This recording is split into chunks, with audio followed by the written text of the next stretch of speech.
Working since 16, never asked for a dime, and still paid off my own education. I bought my first home alone, and got sued by my parents for stealing my sister's future. My name is Amanda, and I am 29 years old. Since I was 16, I have worked every job I could find to support myself.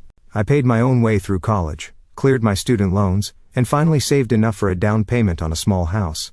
It should have been the proudest moment of my life when I got those keys. Instead, I found myself staring at court papers. My own parents were suing me for 70% of my home value, claiming I had stolen my sister Emma's future. If you are watching this, please drop a comment letting me know where you are from. Hit that like button and subscribe as I share how my greatest achievement became my deepest heartbreak. I grew up in a family of 4 in a modest suburb of Minneapolis.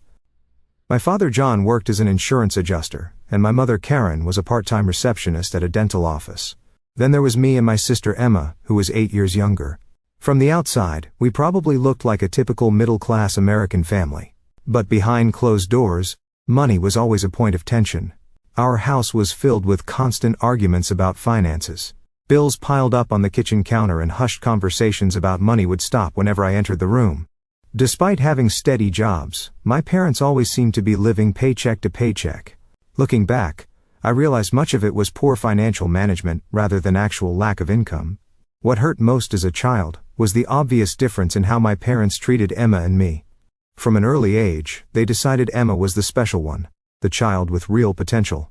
They would say things like, "Emma has natural talent," or "Emma could really be somebody someday."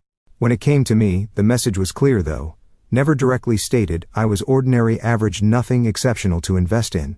By the time I was 14, I had internalized this message. I was the practical one, the responsible one. I started helping our elderly neighbor Mrs. Peterson with household chores after school. She would pay me $10 an hour to vacuum dust and organize her medication. This became my first taste of financial independence. I used that money to buy school supplies, clothes, and occasionally treats like ice cream with friends. My parents never asked where these items came from. They simply seemed relieved not to have to provide them. When I turned 16, I applied for my first real job at Sweet Dreams Bakery, 6 blocks from our house. I would walk there immediately after schoolwork until closing at 7:30, then head home to start my homework. The owner Diane was a kind woman who quickly became a mentor to me. She taught me not just about baking, but about customer service, inventory management, and the importance of saving money. The day I received my first paycheck was both exciting and disappointing. I had planned to open a savings account dreaming of college and independence. Instead, my father sat me down at the kitchen table. "Now that you are earning money, you need to contribute to the household," he said, sliding a calculator toward me. 30% of your earnings should come to us for rent, food, and utilities. I stared at him in disbelief. "But Dad, I am only 16. I thought I should be saving for college." "College?" My mother laughed from the doorway. "Amanda, be realistic. With your grades, you would be better off learning a trade. Besides, Emma will need a college fund. She has a real future ahead of her." That 30% rule remained in place throughout my high school years.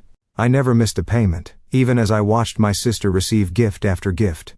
Emma got piano lessons at $200 a month. She took ballet classes 3 times a week. Her room was redecorated with beautiful furniture, while I still had the same twin bed from childhood. My routine became grueling, but predictable. School from 8 to 3, work from 3:30 to 7:30. Homework until midnight or later. Weekends meant double shifts at the bakery. Summer breaks were spent working full-time rather than enjoying teenage freedom. The rare occasions when I bought something new for myself were met with judgment. "Another new shirt, Amanda," my mother would say. "You know you should be more responsible with your money." This coming from the woman who had just spent $300 on a special ballet costume for Emma. My junior year of high school, I picked up a second job on weekends at the local library. I told my parents it was for extra spending money, but in reality, I was building a secret college fund. The library job paid less than the bakery, but offered something more valuable: quiet hours to study during slow periods. My grades began to improve significantly. Mrs. Peterson, who had become something of a grandmother figure to me, noticed my exhaustion one day when I came to help her. "Amanda dear, you are working yourself to the bone," she said, pouring me a cup of hot chocolate. "What are you saving for that requires so much sacrifice?" When I explained my situation, tears welled in her eyes. Your parents should be supporting your dreams, not the other way around, she said. She began paying me extra, insisting I put it directly into my college fund. My senior year I had maintained a 3.8 gigapascals despite my work schedule, and had saved nearly $8,000 for college. My guidance counselor helped me apply for scholarships and financial aid, believing in me when my own family did not. When acceptance letters started arriving, my parents seemed more annoyed than proud. College is expensive, my father warned. Do not come crying to us when you cannot afford it. I assured them I would not. After all, I never had before. When I received my acceptance letter from State University with a partial academic scholarship, I felt a mixture of pride and terror. The scholarship would cover about 60% of my tuition, but that left 40% plus room and board that somehow needed to be paid. My carefully saved $8,000 would barely cover my first-year expenses. My parents' reaction to my college acceptance was lukewarm at best. Over dinner one night, I excitedly shared the news, hoping for at least some acknowledgement of my achievement. State University, that is expensive for what it is, my father commented, barely looking up from his plate. You know we cannot help you with that. I am not asking for help, I replied. I have my scholarship and savings. I will figure out the rest. My mother sighed dramatically. I do not understand why you need to go at all. You have a perfectly good job at the bakery. Diane would probably make you assistant manager if you stayed. Because I want more than that, Mom. I want a career, not just a job. And what about your contribution to this household? My father demanded. How are we supposed to make up that shortfall? It was in that moment that I realized they had been counting on my income for far longer than I had understood. The 30% I had been paying was not about teaching me responsibility. It was about supplementing their budget so they could afford Emma's activities. I was not a daughter being guided toward independence. I was an income source. I am sorry, but I am going to college, I said, firmly, surprised by my own resolve. I have worked for this opportunity and I am taking it. The weeks before I left home were filled with cold shoulders and passive-aggressive comments. My parents acted as if I was abandoning the family rather than pursuing education. Only Emma seemed genuinely happy for me. Though at 11 years old, she did not fully understand the tension.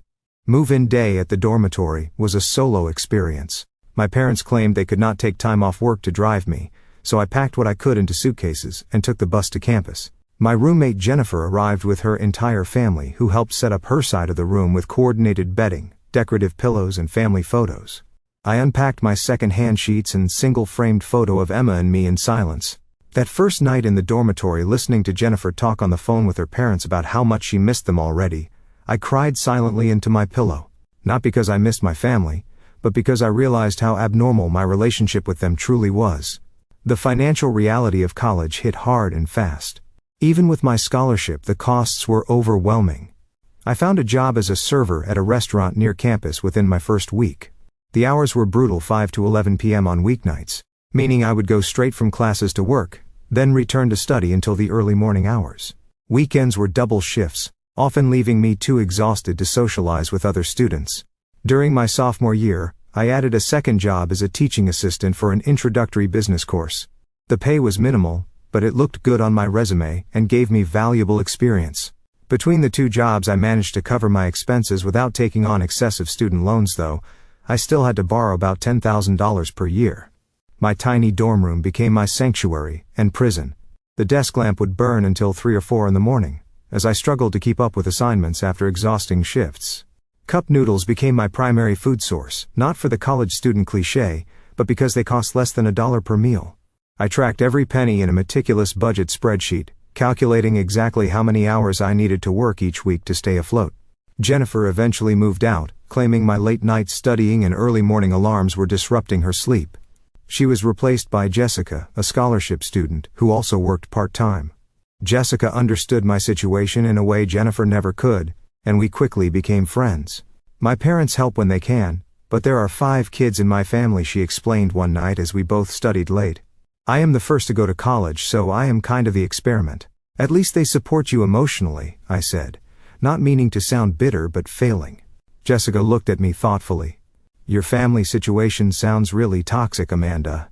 Have you ever talked to someone about it? Like a therapist? I laughed. With what time or money? Therapy is a luxury I cannot afford. Despite the challenges, I excelled academically. My finance and business classes felt relevant and practical. After years of managing my own limited budget, professors began to notice my work ethic, and one recommended me for a summer internship at Meridian Financial Services after my junior year. The internship was a turning point. For the first time, I worked in a professional environment where my contributions were valued.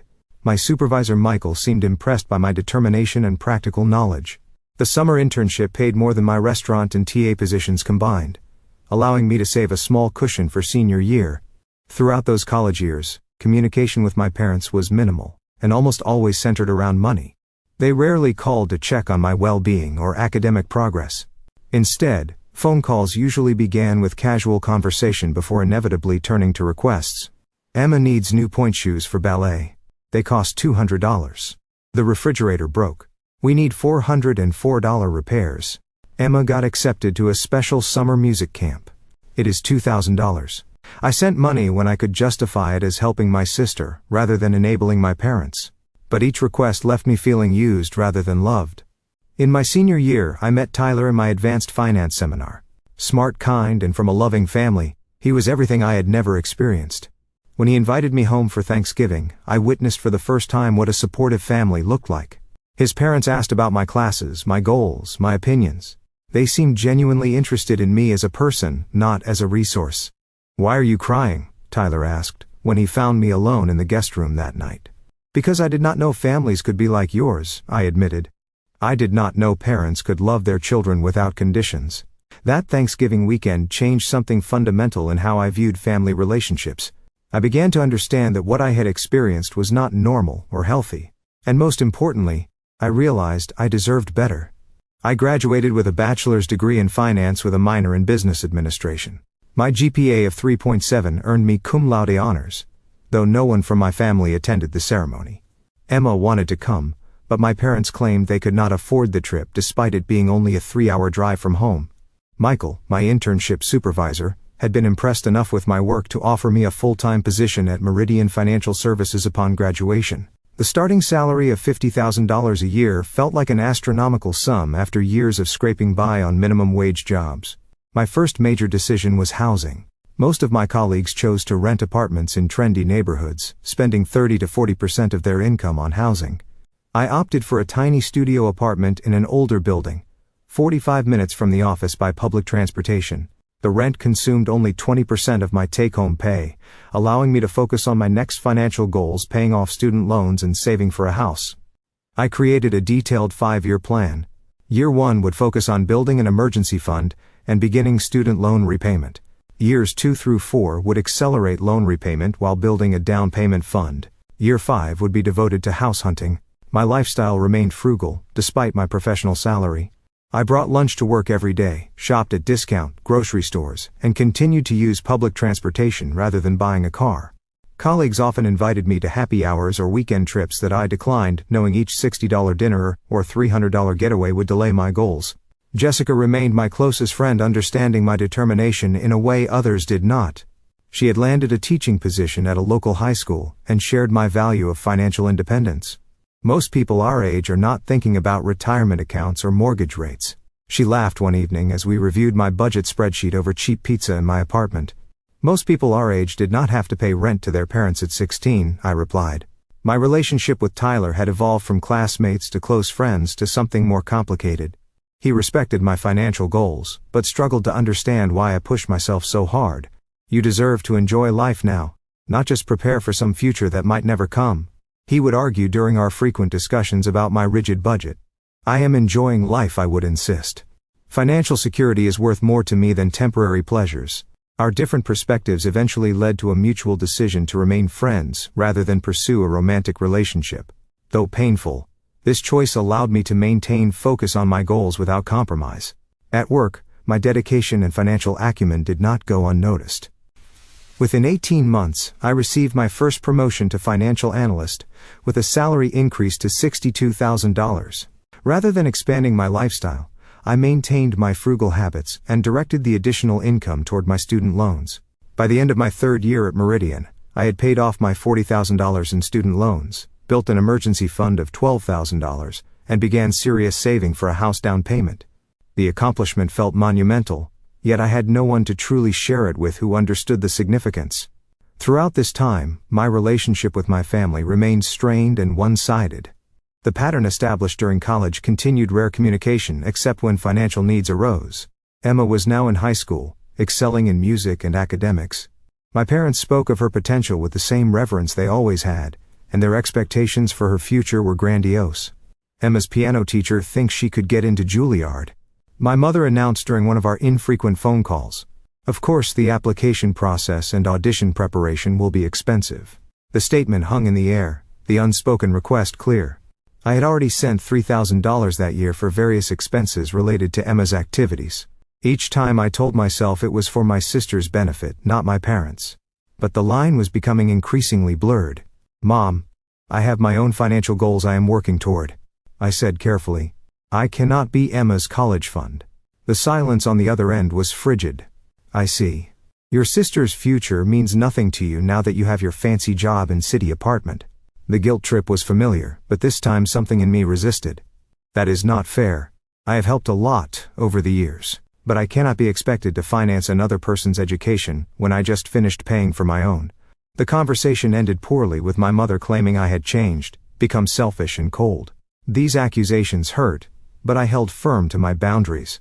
2 weeks later my father called with a more direct approach. "Emma got accepted to Westfield University. Full 4-year tuition is $40,000 per year. We need to know how much you can contribute." Westfield was a prestigious private university known for its arts programs and astronomical costs. I was stunned by both the assumption I would contribute and the amount in question. "Dad, that is over $160,000 total. I do not have that kind of money to give. You make good money now. You could take out a loan to help your sister. That is what family does." The irony of his statement was not lost on me. Family helps each other when they can. No one helped me with my education. That was different. "You were always independent." "I was not given a choice," I replied. The conversation dissolved into accusations and old resentments. My father eventually hung up after telling me I was breaking my mother's heart with my selfishness. Despite the emotional toll these interactions took, I remained committed to my financial plan. When Emma herself called to ask about college funding, I took a different approach. "I cannot pay your tuition, Emma. But I can help you apply for scholarships, look into more affordable schools, and teach you how to manage money so you can be independent like I had to be." Her response surprised me. "I never asked them to put this on you, Amanda. I know how hard you worked for everything you have." That conversation was the first genuine connection I had felt with my sister in years. We began talking more regularly, with me serving as a sounding board and advisor rather than a checkbook. I helped her apply for scholarships and financial aid, resulting in a substantial package from a state university comparable to the one I had attended. My parents were disappointed by her choice, seeing it as settling for less than she deserved. They continued to pressure me for contributions which I had earmarked specifically for Emma's textbooks or dormitory supplies. By my 5th year at Meridian now, as a senior financial analyst with a salary of $78,000, I had saved enough for a 20% down payment on a modest home. My years of sacrifice and discipline were about to pay off in the form of the stability I had craved since childhood. What I did not anticipate was how my family would react to this milestone, or how their reaction would forever change our relationship. House hunting was both exciting and terrifying. I had specific criteria: a small but well-maintained home in a safe neighborhood with good public transportation access, priced under $250,000. My real estate agent Natalie was patient as we viewed dozens of properties over 3 months. "Most first-time buyers your age are looking for condos or continuing to rent," she commented, during one of our search days. "It is impressive that you are in a position to buy a house outright." I smiled, feeling a rare moment of pride. "I have been working toward this since I was 16. Finally, we found a 1920s bungalow with 2 bedrooms, 1 bathroom, a small but functional kitchen and a tiny backyard. At $220,000, it was within my budget. The inspection revealed no major issues, and the location was perfect, close enough to work, but in an affordable neighborhood. Signing the mortgage papers was surreal. Despite years of planning for this moment, I could hardly believe it was happening. The loan officer remarked that it was unusual to see someone my age with such a solid financial foundation. "Most people your age have minimal credit history and mountains of student debt," he said, as I signed the final documents. "I paid off my student loans 3 years ago," I replied, unable to keep the pride from my voice. The day I received the keys, I stood alone in the empty living room of my new home, overcome with emotion. This house represented not just a financial investment but a psychological one. It was tangible proof that I had overcome my upbringing, that I could provide for myself what my parents never had: security. Jessica and Tyler helped me move in, bringing housewarming gifts and champagne to celebrate. We sat on the floor eating pizza as I had not yet purchased furniture. To Amanda, Jessica toasted, raising her plastic cup, who worked harder than anyone I know to get here. To Having Roots, Tyler added, something you deserve more than anyone. After settling in for a few weeks, I decided it was time to invite my family to see the house. Despite our strained relationship, this was a milestone I wanted to share with them. Perhaps I thought naively seeing my success would make them proud. They arrived on a Saturday afternoon, my father critically eyeing the exterior as they walked up the path to the front door. "It is small," was his first comment upon entering. "Perfect size for me," I replied, trying to maintain a positive tone. My mother walked through the rooms with an expression of faint distaste, touching surfaces and looking for flaws. "This neighborhood is not very upscale, is it?" "It is safe and convenient to my office," I explained. Emma, now in her second year of college, seemed genuinely happy for me. "I think it is awesome, Amanda. You worked so hard for this." I had prepared lunch, hoping to create a pleasant atmosphere for what I hoped might be a new chapter in our family dynamics. As we sat at my new dining table, the conversation initially remained superficial, focused on neighborhood amenities and commute times. Then my mother set down her fork and cleared her throat. "Emma has some news she needs to share." Emma looked down at her plate, clearly uncomfortable. I might have to take a break from school next semester." "What, why?" I asked, concerned. "The scholarship I had for this year was not renewed," she explained quietly, "and my student loan application was denied because of Dad's credit score." "We have had some financial setbacks," my father said defensively.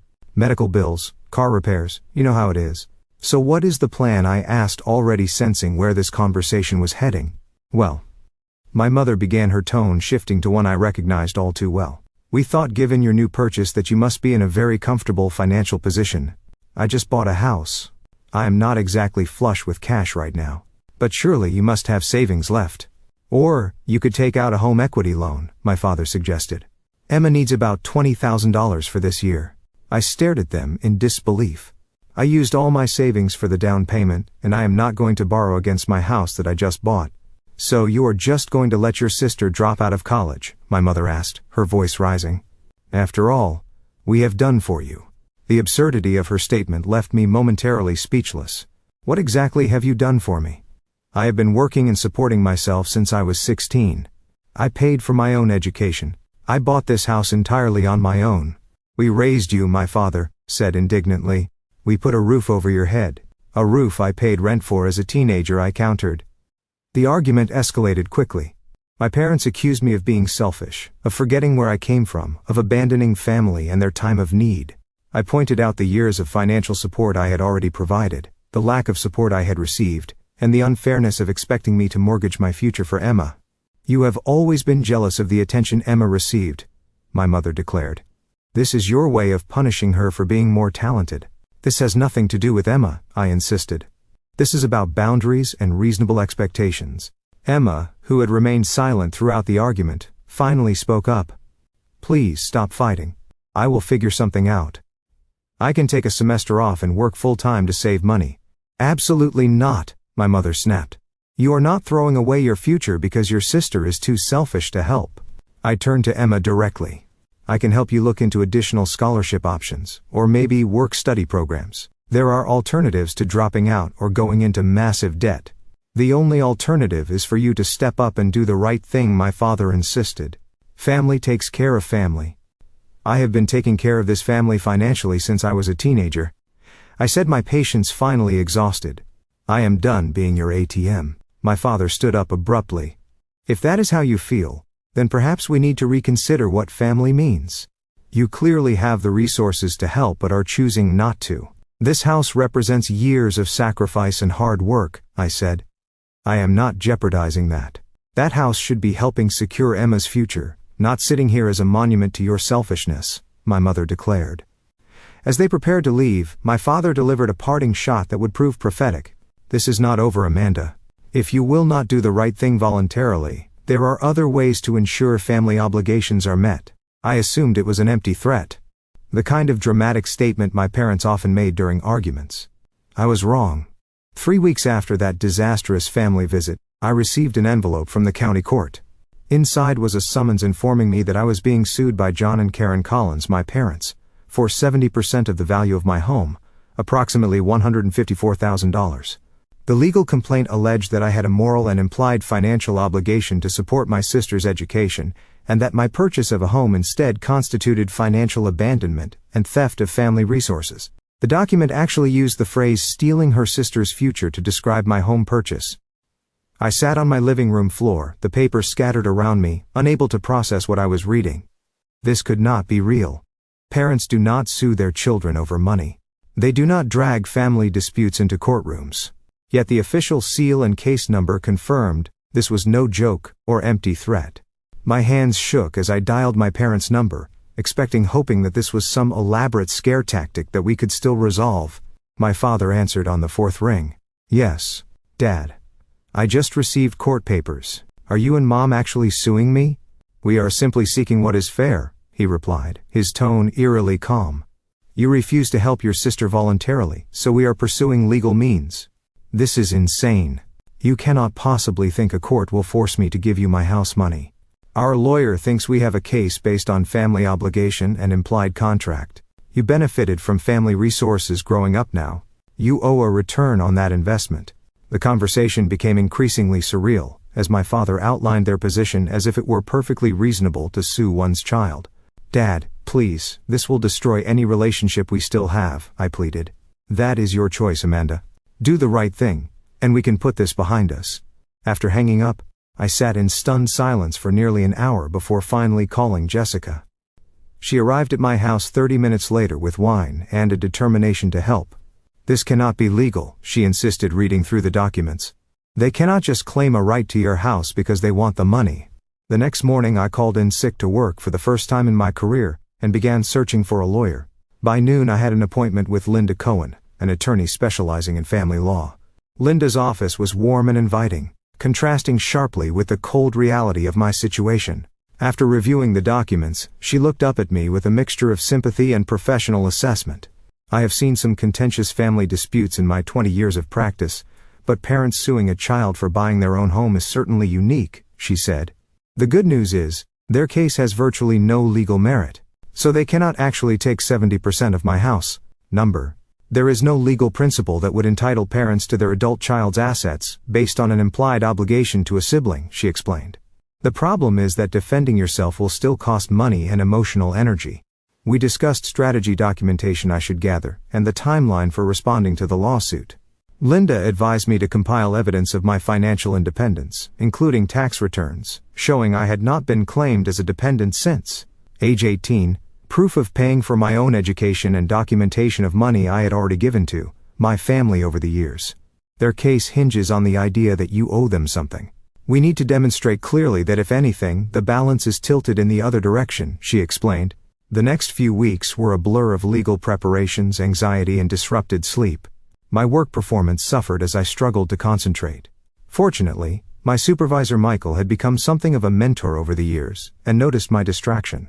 When I finally explained the situation, his reaction validated what I had begun to understand. "Amanda, what your parents are doing is not normal. It is exploitative and abusive." Hearing someone in a position of authority named the dynamic so clearly was both painful and liberating. I had spent so many years normalizing my family's behavior, making excuses and accepting blame. Now outsiders were confirming what I had only recently begun to acknowledge: my relationship with my parents was fundamentally unhealthy. Support came from unexpected places. Colleagues offered encouragement and practical help. My neighbors, upon hearing snippets of the situation, brought meals during particularly stressful days of legal preparation. Even Tyler, despite our complicated history, became a steady presence, helping me organize financial records and providing emotional support. Jessica suggested I look for a therapist to help process the emotional impact of the lawsuit. "This is trauma, Amanda. You need professional support to work through it." I found Dr. Russell, a therapist specializing in family estrangement and financial abuse, who offered sliding scale fees. Our sessions helped me recognize patterns of manipulation and begin to unravel the guilt that had been instilled in me since childhood. Your parents created a narrative where your role was to provide, not to be provided for, Dr. Russell explained during one session. Children are not supposed to be financial assets to their parents. That reverses the natural order of nurturing. As the court date approached, I received an unexpected phone call from Emma. We had not spoken since the disastrous lunch at my house. "Amanda, I just found out about the lawsuit," she said, her voice shaking. "I had no idea they were doing this. I never asked them to sue you." "You did not know?" I asked, surprised. "No, I would never want this. I am so sorry they are putting you through this." Her call reinforced what Linda had advised, to separate my feelings about Emma from my feelings about my parents. Emma was as much a victim of their dysfunctional expectations as I was, just in a different way. The lawsuit consumed my thoughts and invaded my dreams. I had nightmares about becoming homeless, about judges ordering me to hand over my house keys. During waking hours, I obsessively checked my bank accounts and calculated how I would survive if the impossible happened and I lost the case. Linda reassured me repeatedly that such an outcome was extremely unlikely. "The law simply does not work the way your parents think it does," she explained. "Parents cannot force adult children to pay for their siblings' education, no matter how much they believe it is morally right." Still, the mere existence of the lawsuit felt like a profound violation. The home that should have represented security and achievement had become a source of anxiety and conflict. The parents, who should have celebrated my milestone, were attempting to take it from me. As we prepared for court, Linda helped me gather evidence of financial contributions I had already made to my family. Bank statements showed transfers totaling over $15,000 over the past decade. Emma provided a written statement confirming she had not asked for or expected my financial support for her education. "We have a strong case factually and legally," Linda assured me the night before our court date. "Try to get some rest." Rest, however, proved elusive as I contemplated facing my parents across a courtroom, our private family dysfunction on public display, our broken relationship formalized in court records. The final severance of what little connection remained felt both inevitable and devastating. The county courthouse was an imposing stone building that seemed designed to intimidate. I arrived early with Linda, dressed in a conservative navy suit that I hoped projected confidence I did not feel. We set up at the defendant's table, arranging our documentation in neat folders. "Remember, speak only when addressed by the judge," Linda reminded me. "Let me handle the arguments. If you need to respond to something, write it down and pass it to me." My parents arrived with their attorney, a thin man, with wire-rimmed glasses and a perpetual frown. They did not acknowledge me as they took their seats at the plaintiff's table. My mother stared straight ahead while my father whispered to their lawyer. The physical proximity, yet emotional distance, created a surreal atmosphere. Judge Harriet Wilson entered the courtroom, a woman in her 60s with silver hair and an expression that suggested she had seen everything in her years on the bench.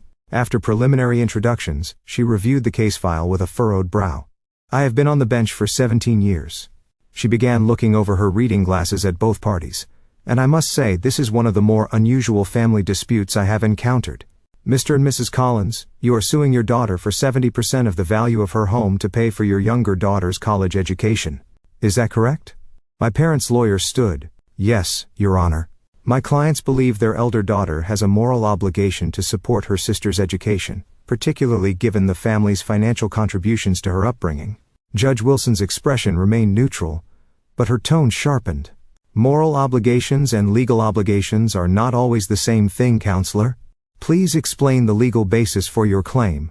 What followed was a tortuous argument about implied family contracts and conditional support during minority. The lawyer claimed that by accepting parental support as a child, I had implicitly agreed to a reciprocal obligation to support my sister.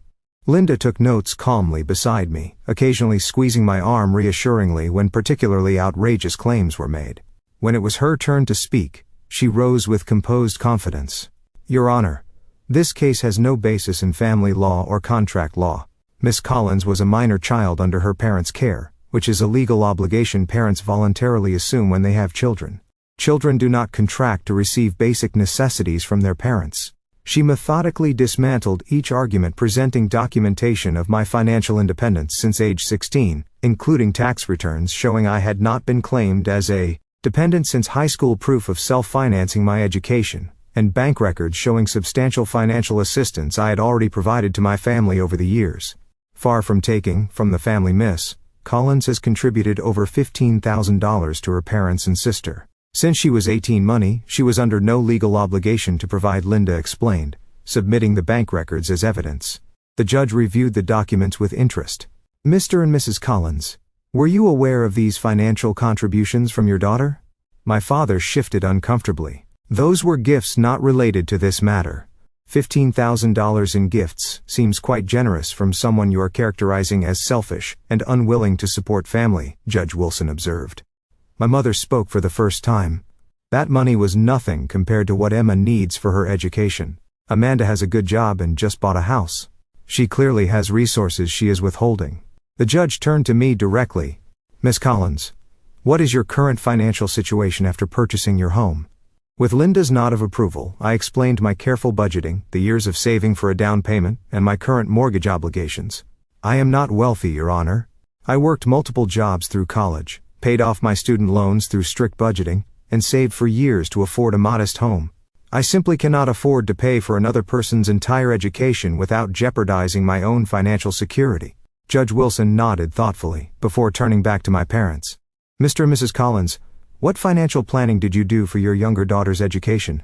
My parents exchanged uncomfortable glances. We expected scholarships would cover most costs, my father finally admitted. Emma is very talented. And did you not make the same expectation for your elder daughter's education? The judge pressed. Amanda was always independent, my mother said dismissively.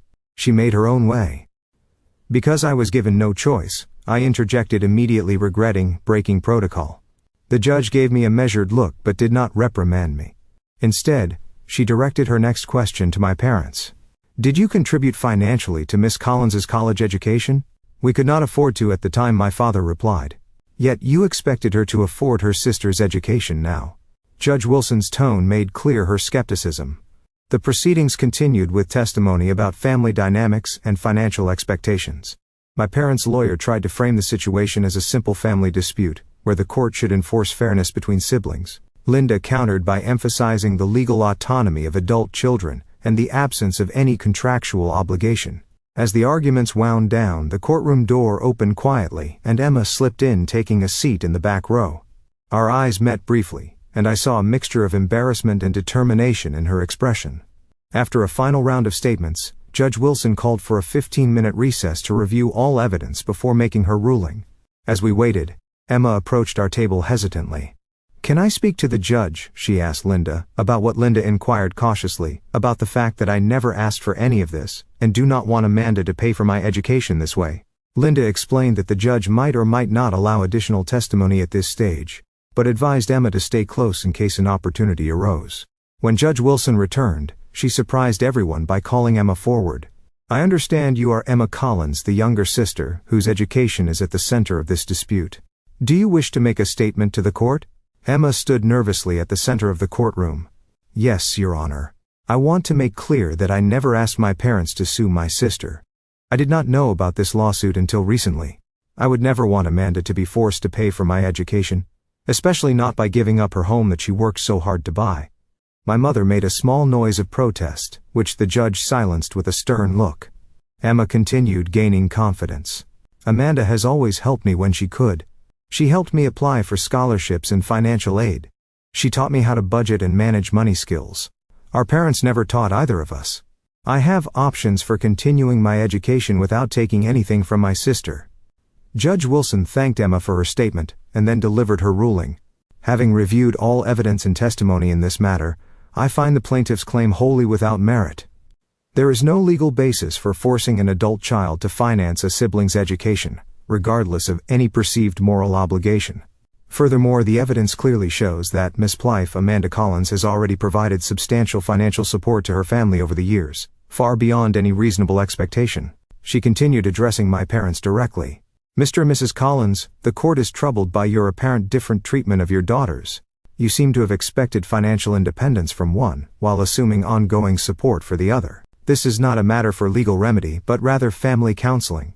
The judge dismissed the case, and in a final unexpected move, ordered my parents to pay my legal fees, stating that their lawsuit was frivolous and potentially vexatious. As the courtroom began to clear, I remained seated, overwhelmed by the finality of what had just occurred. The legal battle was over, but the emotional damage felt irreparable. My parents left without speaking to me, their rigid backs and quickened pace conveying their anger at the outcome. Emma approached tentatively. "Amanda, I am so sorry about all of this. It is not your fault," I assured her. "Can we talk? Maybe get coffee or something?" I nodded, not trusting myself to speak further. Whatever came next in our family relationships, nothing would ever be the same again. The lawsuit had forced a confrontation with decades of dysfunction that could no longer be ignored or excused. As Linda gathered our materials, she offered a gentle observation. "Family estrangement is painful, Amanda. But sometimes it is necessary for healing to begin. You have legally established your right to boundaries. Now, you can start the process of emotional boundaries as well." Walking out of the courthouse, I felt a complex mixture of vindication, grief, and surprisingly hope. For the first time in my life, I had publicly stood up for myself against my parents' expectations and demands. Though the victory felt hollow, given the circumstances, it represented a crucial first step toward a healthier future. The days following the court hearing passed in a blur of conflicting emotions. Relief that the legal threat to my home was gone, mixed with profound sadness about the state of my family relationships. I took a week off work to process what had happened, spending quiet days in the house that had become both sanctuary and battleground. I did not hear from my parents, nor did I expect to. The courtroom had made explicit what had been implicit for years. Our relationship was fundamentally broken, built on obligation rather than love, expectation rather than acceptance. The lawsuit had not created this dysfunction, but merely exposed it in the harshest possible light. Linda had recommended continuing therapy advice. I took seriously. Dr. Russell helped me understand that grief for a relationship that never existed is still valid grief. You are mourning the parents you deserved, but never had she explained during one session. That loss is real, even if the relationship itself was unhealthy. We worked on establishing what she called internal boundaries, the emotional counterpart to the legal boundaries the court had affirmed. I learned to recognize and challenge the voice of guilt that had been instilled in me since childhood, the belief that I was selfish for having needs and wants of my own. 2 weeks after the court case, Emma and I met for coffee at a neutral location. The conversation was awkward at first, years of family dynamics, creating an invisible barrier between us. "I moved out of Mom and Dad's house," she said, after preliminary small talk had been exhausted. "I am staying with my friend Sophia until I figure things out." "Are you still in school?" I asked. She nodded. "I reduced my course load and got a job at the campus bookstore. It will take me longer to graduate, but I will get there eventually. I also applied for additional scholarships like you suggested." "I am proud of you, Emma," I said, meaning it. "Taking control of your own path is not easy." "I had a good example," she replied, meeting my eyes directly. "I always admired how independent you were, even though I did not understand until recently that it was not by choice." That conversation marked the beginning of a new relationship between us, one based on mutual respect, rather than the competitive dynamic our parents had fostered. Emma began to share her struggles and triumphs with me as a peer, rather than as the favored child seeking handouts. As months passed, I slowly rebuilt my life around the truth, rather than family mythology. My home, now free from legal threat, became a true haven. I painted walls, planted a small garden, and gradually furnished rooms with pieces that brought me joy. Each improvement felt like an affirmation of my right to create security for myself. Work provided another source of stability. Michael, understanding the personal crisis I had weathered, offered me additional responsibilities that led to another promotion. The increased income allowed me to start a modest investment portfolio, furthering my goal of long-term financial security. Jessica remained a steadfast friend, celebrating small victories, and providing perspective during moments of doubt. "You know what amazes me most about you," she said during a Saturday spent helping me install kitchen shelves. "Your capacity for joy, despite everything. You never became bitter." Her observation surprised me, as I had not recognized this quality in myself, but she was right. Despite the family dysfunction, I had not allowed it to define my entire worldview. I still found pleasure in small things, still believed in the possibility of healthy relationships. Inspired by my own journey, I started a blog about financial independence for young adults from difficult family backgrounds. The response was overwhelming, with hundreds of comments from people sharing similar experiences. What began as a personal outlet evolved into an online support community with regular video chats and resource sharing. Through this platform, I connected with others who understood the particular challenges of building stability without family support. We discussed practical matters like building credit and emergency funds, but also emotional issues like setting boundaries and managing guilt. The community became an unexpected source of healing, a reminder that shared experience diminishes isolation. 6 months after the court case, I received a handwritten letter from my mother. The envelope sat unopened on my counter for 3 days before I found the courage to read it. "Amanda," it began. "The past months have given me time to reflect on our relationship and my role as your mother. While I still believe families should support each other, I recognize now that we placed unfair burdens on you from a young age. This realization has been painful to acknowledge." The letter continued with an awkward but seemingly genuine attempted apology, stopping short of taking full responsibility, but acknowledging that mistakes had been made. She requested a meeting to begin healing our family, a phrase that simultaneously triggered hope and skepticism. After discussing the letter with Dr. Russell, I agreed to meet my mother at a cafe near my office, a public place where I could leave if necessary. The meeting was tense and uncomfortable, with long silences and careful word choices. "Your father still believes we were right," she admitted toward the end of our conversation, "but I miss having you in my life. I cannot return to the old dynamic," I told her firmly. "Any relationship we have moving forward has to be based on mutual respect, not obligation." She nodded slowly. "I'm not sure what that looks like, but I would like to try." This tentative reconnection was neither a fairy tale reconciliation, nor a complete failure. Over subsequent months, my mother and I established a careful, limited relationship. We met occasionally for coffee-keeping conversations focused on neutral topics. My father remained distant, unwilling, or unable to acknowledge the damage done, though he stopped actively hostile behavior. A year after buying my house, I hosted a small anniversary gathering. Emma attended, bringing her new boyfriend and a homemade cake. Jessica and Tyler came along with colleagues who had supported me during the lawsuit. My mother declined the invitation with a polite note, perhaps understanding that full family reconciliation, if it ever came, was still far in the future. As I looked around at the people who had chosen to be in my life, who valued me for who I was, rather than what I could provide, I recognized the profound shift in my understanding of family. Family was not merely biological connection or obligation, but a community built on mutual support and genuine care. The house that had become a point of contention was now unquestionably mine, not just legally, but emotionally. Each mortgage payment felt like an affirmation. Each home improvement, a declaration of my right to create stability for myself. The most valuable lesson from this painful journey was understanding the difference between guilt and responsibility. For years I had carried guilt about not meeting my parents' expectations, about prioritizing my needs, about setting boundaries. Therapy and experience had taught me that responsibility to oneself is not selfishness, but self-preservation.